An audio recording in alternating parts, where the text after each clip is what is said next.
बहुत बहुत स्वागत है आप सभी का एक और नए वीडियो में। तो आज के वीडियो में हम लोग लेके आए हैं सामाजिक विज्ञान का, ठीक है। डीएलएड एंट्रांस में आपका जो जीके और जीएस का जो सवाल पूछा जाता है तो उसका एक मोस्ट बीवीआई क्वेश्चन हम लोग लेके आए हैं। इसमें आपको एक मॉक टेस्ट देखने को मिलेगा, ठीक है। आपको खुद से जवाब देने की कोशिश करना है। काफ़ी ज़्यादा मोस्ट इंपॉर्टेंट क्वेश्चन है, तो वीडियो के एंड तक बने रहिएगा। वीडियो में काफ़ी ज़्यादा मजा आने वाला है। तो चलिए शुरू करते हैं पहले सवाल से। तो पहला सवाल क्या है कि इंडिपेंडेंस का प्रकाशन किसने किया, ठीक है।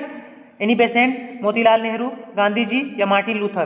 तो देखिए इंडिपेंडेंस क्या था, तो इंडिपेंडेंस एक पत्रिका थी, ठीक है, एक पत्रिका, ठीक है। तो इसका प्रकाशन किसने किया था, तो इस सवाल का सही आंसर हो जाएगा ऑप्शन बी हो जाएगा, मोतीलाल नेहरू ने किया था। किसने किया था, मोतीलाल नेहरू ने किया था। वहीं एनी बेसेंट की बात करें तो इन्होंने भी दो पत्रिकाएं प्रकाशित की थी। एक का नाम है कॉमनवेल, क्या नाम है, कॉमनवेल, ठीक है, ये एनी बेसेंट की पत्रिका थी। और दूसरा जो है वो है न्यू इंडिया, क्या है, न्यू इंडिया। ये दो पत्रिकाएं एनी बेसेंट ने प्रकाशित की थी, ठीक है, ये भी आपको ध्यान रखना है। वहीं गांधी जी ने 4 पत्रिकाएं संपादित की थी। तो गांधी जी के 4 पत्रिकाओं में से पहला क्या है, यंग इंडिया है, क्या है, यंग इंडिया, ये आपको ध्यान रखना है, यंग इंडिया। दूसरा है नवजीवन, ठीक है, नवजीवन। तीसरा है इंडियन ओपिनियन, ठीक है, इंडियन ओपिनियन। और चौथा जो है वो है हरिजन, चौथा है हरिजन। तो ये 4 पत्रिकाएं महात्मा गांधी जी की है। यहाँ से भी सवाल पूछा जाता है, तो ये भी आपको ध्यान रखना है। चलिए आगे बढ़ते हैं 2 नंबर सवाल में। दूसरा सवाल है कि लुई फिलिप किस देश का शासक था, ठीक है, जर्मनी, फ्रांस, ऑस्ट्रिया या इटली। तो देखिए लुई फिलिप कहाँ का शासक था, तो ये हो जाएगा फ्रांस का, ठीक है।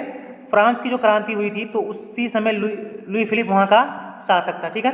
और ये भी पूछा जाता है कि लुई फिलिप किस वंश का शासक था, यानी इसका वंश क्या था। तो अगर आपको वंश पूछ लेगा तो अर्लियंस वंश हो जाएगा, क्या हो जाएगा, अर्लियंस वंश हो जाएगा, ठीक है। इस वंश का शासक था लुई फिलिप।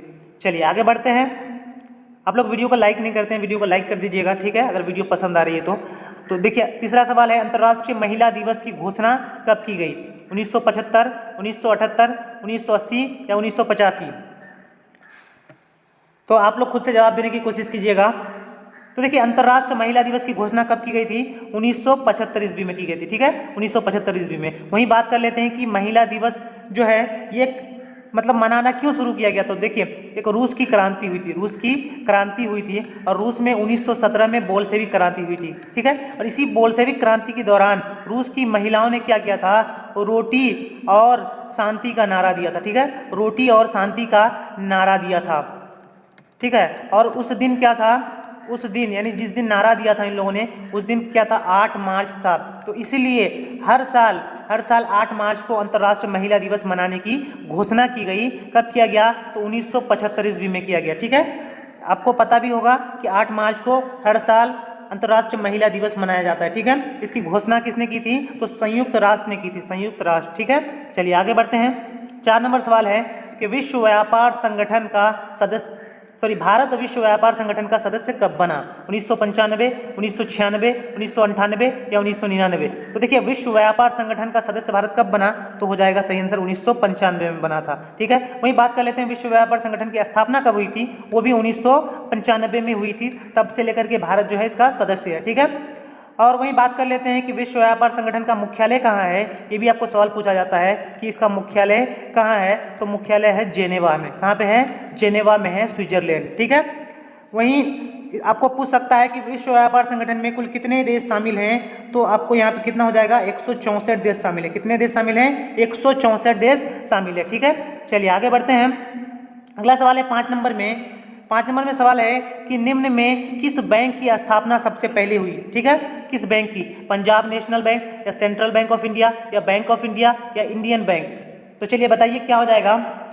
तो देखिए अगर ऑप्शन के हिसाब से देखें तो इनमें सबसे पहले जो स्थापना हुई थी वो पंजाब नेशनल बैंक की हुई थी। किसकी हुई थी, पंजाब नेशनल बैंक। इस सवाल का सही आंसर हो जाएगा। वहीं अगर आपको पूछ ले कि भारत का सबसे पहला बैंक कौन सा है, तो हो जाएगा बैंक ऑफ हिंदुस्तान। क्या हो जाएगा, बैंक ऑफ हिंदुस्तान हो जाएगा। ये भी आपको याद रखना है, ठीक है, बैंक ऑफ हिंदुस्तान। चलिए बहुत बढ़िया, आगे बढ़ते हैं। अगला सवाल है 6 नंबर में कि सिमलीपाल राष्ट्रीय उद्यान कहाँ है, कर्नाटक, केरल, उड़ीसा या गुजरात। तो देखिए सिमलीपाल राष्ट्रीय उद्यान कहाँ है, तो ये उड़ीसा में है। कहाँ है, उड़ीसा इस सवाल का सही आंसर हो जाएगा, ठीक है। उड़ीसा। वहीं कर्नाटक में कौन सा राष्ट्रीय उद्यान है, तो कर्नाटक में है बांदीपुर। कौन सा है, बांदीपुर है। यहाँ से भी सवाल पूछा जाता है। केरल में कौन सा राष्ट्रीय उद्यान है, तो यहाँ है पेरियार। कौन सा राष्ट्रीय उद्यान है, पेरियार राष्ट्रीय उद्यान है। गुजरात में कौन सा राष्ट्रीय उद्यान है, तो गिर राष्ट्रीय उद्यान है। ठीक है, गिर राष्ट्रीय उद्यान, ये भी आपको ध्यान में रखना है। चलिए आगे बढ़ते हैं। 7 नंबर सवाल है कि इनमें कौन मृदा निर्माण का कारक है। चलिए आप लोग बताइएगा, जलवायु, वनस्पति, चट्टान या इनमें सभी। तो देखिए मृदा का निर्माण का कारक जो हो जाएगा इनमें सभी हो जाएगा। ठीक है, इनमें सभी, क्योंकि जलवायु भी इसका कारक है, वनस्पति, चट्टान, ये सारी चीजें। ठीक है, तो चलिए आगे बढ़ते हैं। 8 नंबर सवाल है कि भूमि का पारिश्रमिक क्या कहलाता है। ब्याज, मजदूरी, लाभ या लगान। तो देखिए भूमि का जो पारिश्रमिक होगा, ठीक है, वो क्या हो जाएगा, लगान हो जाएगा। ठीक है, लगान।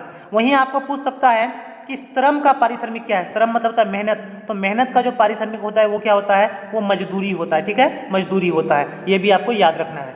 चलिए आगे बढ़ते हैं। 9 नंबर सवाल है कि देश की सीमा के अंदर एक वर्ष में उत्पादित सभी अंतिम वस्तुओं एवं सेवाओं का मौद्रिक मूल्य क्या कहलाता है। सकल राष्ट्रीय उत्पाद, सकल घरेलू उत्पाद, शुद्ध घरेलू उत्पाद या शुद्ध राष्ट्रीय उत्पाद। तो देखिए देश की सीमा के अंदर एक साल में जो वस्तु और सेवाओं का मूल्य होता है वो क्या कहलाता है, तो जीडीपी कहलाता है। क्या कहलाता है, जीडीपी कहलाता है, जिसे हम लोग हिंदी में सकल घरेलू उत्पाद कहते हैं। क्या कहते हैं, सकल घरेलू उत्पाद कहते हैं। इस सवाल का सही आंसर ऑप्शन बी हो जाएगा। ठीक है, वहीं आपको पूछता है कि भारतीय अर्थव्यवस्था में किस क्षेत्र का सबसे अधिक योगदान है, तो वो हो जाएगा सेवा क्षेत्र का। किसका, यानी जीडीपी में सबसे ज्यादा योगदान किसका है, तो सेवा क्षेत्र का है। ठीक है, चलिए आगे बढ़ते हैं। 10 नंबर सवाल है कि प्रोफेसर पीसी महालनोबिस की अध्यक्षता में किसका गठन किया गया। केंद्रीय सांख्यिकी संगठन या मानव विकास सूचकांक या राष्ट्र आय समिति या योजना आयोग। तो देखिए प्रोफेसर महालनोबिस की अध्यक्षता में किसका गठन किया गया, तो यहाँ हो जाएगा सही आंसर राष्ट्रीय आय समिति का गठन किया गया। राष्ट्रीय आय समिति का गठन किया गया। ठीक है, और ये पूछा जाता है कि राष्ट्रीय आय समिति का गठन क्यों किया गया, तो राष्ट्रीय आय का अनुमान लगाने के लिए किया गया। किसका अनुमान, तो राष्ट्रीय आय का अनुमान लगाने के लिए। ये भी पूछ सकता है कि इसका गठन कब किया गया, तो आपको याद रखना है 1949 में इसका गठन किया गया था। ठीक है, वहीं आपको सवाल ये भी पूछा जाता है कि भारत में पहली बार राष्ट्रीय आय का अनुमान किसने लगाया था। राष्ट्रीय आय का अनुमान किसने लगाया था, तो वो हो जाएगा दादा भाई नौरोजी। किसने लगाया था, दादा भाई नौरोजी ने लगाया था। ठीक है, चलिए आगे बढ़ते हैं अगले सवाल में। अगला सवाल है 11वें नंबर में कि निम्न में किस देश की मुद्रा रुपया है। ठीक है, भारत, नेपाल, पाकिस्तान या इनमें सभी। तो देखिए भारत की मुद्रा भी रुपया है, नेपाल में भी रुपया है और पाकिस्तान में भी रुपया है। तो इस तरह से इस सवाल का सही आंसर क्या हो जाएगा, इनमें सभी हो जाएगा। ठीक है, इनमें सभी हो जाएगा। चलिए बहुत बढ़िया, आगे बढ़ते हैं 12वें सवाल में। आप लोग कमेंट में लिखिएगा कि मजा आ रहा है कि नहीं आ रहा है आप लोगों को। चलिए 12 नंबर सवाल है कि निम्न में कौन पूंजी बाजार का अंग है। प्रतिभूति बाजार या औद्योगिक बाजार या विकास वित्त संस्थान या इनमें सभी। तो देखिए पूंजी बाजार का जो अंग होगा इनमें सभी हो जाएगा। ठीक है, इनमें सभी हो जाएगा। चलिए बहुत बढ़िया, आगे बढ़ते हैं। अगला सवाल है 13 नंबर में कि भारत में एलपीजी नीति कब अपनाई गई। ठीक है, देखिए एलपीजी से आप लोग ये मत समझ लीजिएगा कि लिक्विड पेट्रोलियम गैस। ठीक है, ये वो वाली एलपीजी नहीं है, बल्कि एल से क्या होता है, L for liberalisation, P for privatisation और जी फॉर ग्लोबलाइजेशन, यानी उदारीकरण, निजीकरण और वैश्वीकरण का संबंध इससे। तो ये नीति कब अपनाई गई थी भारत में, तो आपको ध्यान रखना है कब, 1991 में अपनाई गई थी। कब अपनाई गई थी, 1991 में अपनाई गई थी। ठीक है, चलिए बहुत बढ़िया, आगे बढ़ जाते हैं। 14 नंबर सवाल है कि खनन को किस क्षेत्र में शामिल करते हैं। कृषि क्षेत्र, औद्योगिक क्षेत्र या सेवा क्षेत्र, इनमें से कोई नहीं। तो देखिए अक्सर बच्चे इसमें गलत करते हैं कि खनन देखते हैं तो औद्योगिक क्षेत्र में टिक करके आ जाते हैं, लेकिन खनन जो होता है खनन कृषि क्षेत्र में शामिल होता है। कौन से क्षेत्र में, कृषि क्षेत्र में शामिल होता है। वहीं जो कृषि क्षेत्र है इसे प्राथमिक क्षेत्र भी कहा जाता है। कौन सा क्षेत्र कहा जाता है, प्राथमिक क्षेत्र कहा जाता है। औद्योगिक क्षेत्र को द्वितीय क्षेत्र कहा जाता है। ठीक है, द्वितीय क्षेत्र। और वहीं जो सेवा क्षेत्र है इसे तृतीय क्षेत्र कहा जाता है। ठीक है, ये भी आपको याद रखना है। चलिए आगे बढ़ते हैं। 15 नंबर सवाल है कि इनमें से किसके द्वारा पूंजी का निर्माण होता है। ठीक है, उपभोग, विनिमय, बचत या विनियोग। तो आप लोगों को भी पता होगा कि पूंजी का निर्माण अगर करना है तो हमें क्या करना होगा, बचत करना होगा। ठीक है, यानी सवाल का सही आंसर क्या हो जाएगा, ऑप्शन सी हो जाएगा, बचत करना है। ठीक है, बचत। चलिए आगे बढ़ जाते हैं। 16वां सवाल है कि भारत का पहला मानव विकास रिपोर्ट किस प्रधानमंत्री द्वारा जारी किया गया था? ठीक है, पहला मानव विकास रिपोर्ट किस प्रधानमंत्री के समय जारी किया गया था? मनमोहन सिंह, अटल बिहारी वाजपेयी, इंद्र कुमार गुजराल या जवाहरलाल नेहरू? चलिए बताइए। तो देखिए, पहला मानव विकास रिपोर्ट जो है वो अटल बिहारी वाजपेयी के समय में जारी किया गया था। ठीक है, अटल बिहारी वाजपेयी। और ये भी पूछा जाता है कि भारत में पहला मानव विकास रिपोर्ट कब जारी किया गया था? तो ये इस सवाल का सही आंसर क्या हो जाएगा? 1990 हो जाएगा। ठीक है, 1990। चलिए आगे बढ़ जाते हैं। 16 नंबर सवाल है कि भारत का सबसे लंबा बांध कौन है? हीराकुंड बांध, टिहरी बांध, रिहंद बांध या भाखड़ा नंगल बांध? तो देखिए, भारत का सबसे लंबा बांध कौन सा है? हीराकुंड बांध है। ठीक है, हीराकुंड बांध किस नदी पर है ये भी पूछा जा सकता है। तो ये महानदी पर है। कौन सी नदी पर है? महानदी पर है। और कौन से राज्य में है? तो ये उड़ीसा राज्य में। कौन सा राज्य में है? उड़ीसा राज्य में। ये भी सवाल पूछा जाता है कि टेहरी बांध जो है ये भारत का सबसे ऊंचा बांध है। कौन सा बांध है? सबसे ऊंचा बांध जो है वो टेहरी बांध है और ये भागीरथी नदी पर है। कौन सी नदी पर है? भागीरथी नदी पर है। और ये कहाँ है? तो उत्तराखंड में है। ठीक है, ये भी आपको ध्यान रखना है। रिहंद बांध जो है ये रिहंद नदी पर है। कहाँ है? रिहंद नदी पर। वहीं भाखड़ा नंगल बांध के बारे में पूछ लेता है कि ये किस नदी पर है? तो ये सतलुज नदी पर है। किस नदी पर है? सतलुज नदी में पर है। और ये किस राज्य में है? तो ये हिमाचल प्रदेश में है। कहाँ है? हिमाचल प्रदेश में है। ये भी आपको ध्यान रखना है। यहाँ से आपके बहुत सारे सवाल बन सकते हैं। चलिए बहुत बढ़िया, आगे बढ़ते हैं। 18 नंबर सवाल है, कहलगांव तापीय विद्युत परियोजना कहाँ है? मुजफ्फरपुर, बरौनी, भागलपुर या कटिहार? तो देखिए, कहलगांव तापीय विद्युत परियोजना कहाँ है? तो ये भागलपुर में। ठीक है, भागलपुर में। ये आपको याद रखना है। चलिए आगे बढ़ते हैं। 19 नंबर सवाल है कि भूकंप की सर्वाधिक विनाशकारी तरंग होती है? पी तरंग, एस तरंग, एल तरंग या टी तरंग? तो देखिए, जब भी भूकंप उत्पन्न होता है तो उसमें 4 प्रकार के तरंगे निकलती हैं। एक होता है पी तरंग, ठीक है, दूसरा होता है एस तरंग और तीसरा होता है टी तरंग, चौथा होता है एल तरंग। ठीक है, इनमें जो सबसे ज़्यादा फास्ट होता है, सबसे फास्ट जो तरंग होता है वो होता है पी तरंग। और सबसे स्लो जो होता है, सबसे स्लो, ये होता है एल तरंग। ठीक है, तो इसमें जो सबसे ज़्यादा फास्ट होता है वो सबसे कम विनाशकारी होता है। सबसे कम विनाशकारी होता है पी तरंग और सबसे अधिक अगर विनाशकारी पूछ लेगा तो एल तरंग हो जाएगा, सबसे अधिक विनाशकारी। यानी जो सबसे स्लो जाता है वो सबसे ज़्यादा विनाशकारी होता है। ठीक है, तो देखिए इस सवाल का सही आंसर क्या हो जाएगा? एल तरंग हो जाएगा, एल तरंग। ऑप्शन सी इस सवाल का सही आंसर हो जाएगा। ठीक है, चलिए आगे बढ़ते हैं। 20 नंबर सवाल है कि सहकारिता प्रांतीय सरकारों का हस्तांतरण योग्य विषय कब बनी? 1929, 1919, 1918 या 1914? तो देखिए, सहकारिता का क्या अर्थ होता है? सहकारिता का अर्थ होता है कि मिलजुल कर कार्य करना। क्या करना? मिलजुल कर कार्य करना। तो ये जो है प्रांतीय सरकारों को कब हस्तांतरण योग्य बनाया गया? तो ये 1919 में किया गया। 1919 के मॉन्टेग्यू चेम्सफोर्ड सुधार में। कौन से? मॉन्टेग्यू, ठीक है, चेम्सफोर्ड सुधार में। मॉन्टेग्यू चेम्सफोर्ड सुधार में जो है इसे प्रांत में हस्तांतरित कर दिया गया। चलिए आगे बढ़ते हैं। 21वां सवाल है कि मैंगनीज का उत्पादन में अग्रणी राज्य कौन है? उड़ीसा, मध्य प्रदेश, महाराष्ट्र या कर्नाटक? तो देखिए, मैंगनीज का जो सबसे बड़ा उत्पादक राज्य है वो क्या हो जाएगा? उड़ीसा हो जाएगा। ठीक है, उड़ीसा। इस सवाल का सही आंसर ऑप्शन ए हो जाएगा। वहीं अगर पूछ ले कि बॉक्साइट का सबसे बड़ा उत्पादक कौन सा है, तब भी उड़ीसा ही हो जाएगा। बॉक्साइट का सबसे बड़ा उत्पादक क्या हो जाएगा? उड़ीसा ही हो जाएगा। ठीक है, महाराष्ट्र किसके उत्पादन में अग्रणी है? तो ये कपास के उत्पादन में अग्रणी है। ठीक है, कपास के उत्पादन में। कर्नाटक जो है यहाँ पे भारत में सबसे अधिक सोना का उत्पादन होता है। ठीक है, ये भी आपको याद रखना है। चलिए आगे बढ़ते हैं। 22 नंबर सवाल है कि निम्न में से कौन लौह अयस्क का एक प्रकार है? लिग्नाइट, हेमेटाइट, बिटुमिनस या इनमें सभी? देखिए, लौह अयस्क का प्रकार बोला है तो लिग्नाइट क्या है? कोयले का प्रकार है। हेमेटाइट, तो देखिए यही सवाल का सही आंसर हो जाएगा। वहीं बिटुमिनस जो है ये भी एक कोयले का प्रकार है। तो हेमेटाइट जो है लौह अयस्क का प्रकार है। ठीक है, ये आपको याद रखना है।